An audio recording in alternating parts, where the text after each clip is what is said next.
ऊंचे पेड़ों और बहती धाराओं से घिरे एक शांत शांतिपूर्ण गांव में हम राघव से मिलते हैं, जो परेशानियों से भरा एक युवक है।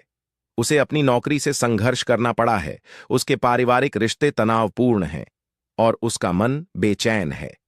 राहत पाने के लिए वह गौतम बुद्ध के पास जाने का फैसला करता है, जो पास की एक पहाड़ी पर ध्यान कर रहे हैं।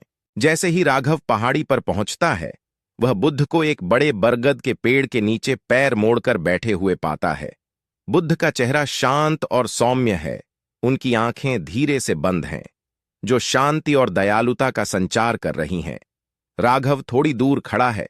बुद्ध की शांति को राघव बुद्ध के पास जाता है और अपनी परेशानियां बताता है। वह कहता है, मैं खोया हुआ और असहाय महसूस करता हूं। मेरा काम निरर्थक लगता है और मैं अपने परिवार और दोस्तों से अलग हो गया हूं। मेरे जीवन में इतना दुख क्यों है? बुद्ध धीरे से मुस्कुराते हैं और कहते हैं, राघव, एक शांत झील की कल्पना करें। जब आप इसमें एक पत्थर डालते हैं तो लहरें बनती हैं, जो पानी को विकृत करती हैं। आपका मन उस झील की तरह है। हर नकारात्मक विचार एक पत्थर की तरह है, जो आपकी शांति को भंग करता है। क्या आप जानना चाहेंगे कि अपने भीतर की झील को कैसे शांत किया जाए? बुद्ध राघव को कहानी सुनाना शुरू करते हैं। एक बार एक आदमी को जहरीला तीर लगा था।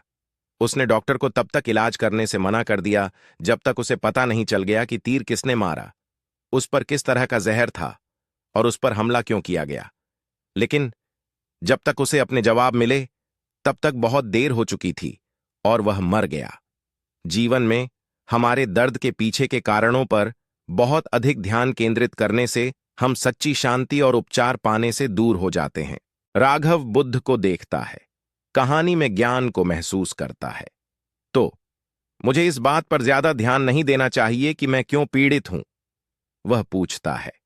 बुद्ध सिर हिलाते हुए समझाते हैं, इसके बजाय अपने भीतर शांति विकसित करने पर ध्यान केंद्रित करें।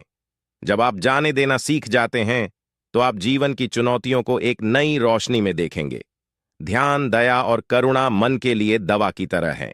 राघव अपने जीवन पर विचार करता है, यह समझते हुए कि उसकी परेशानियों से उसका लगाव उसके दिमाग को धुंधला कर रहा है। उसे एहसास होता है कि अपने दर्द पर ध्यान केंद्रित करके वह केवल इसे बढ़ा रहा है।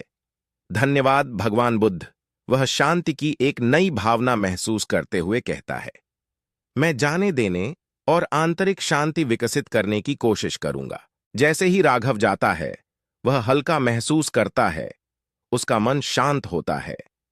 बुद्ध उसे एक सौम्य मुस्कान के साथ देखते हैं, यह जानते हुए कि राघव ने शांति और समझ के मार्ग पर अपना पहला कदम उठाया है।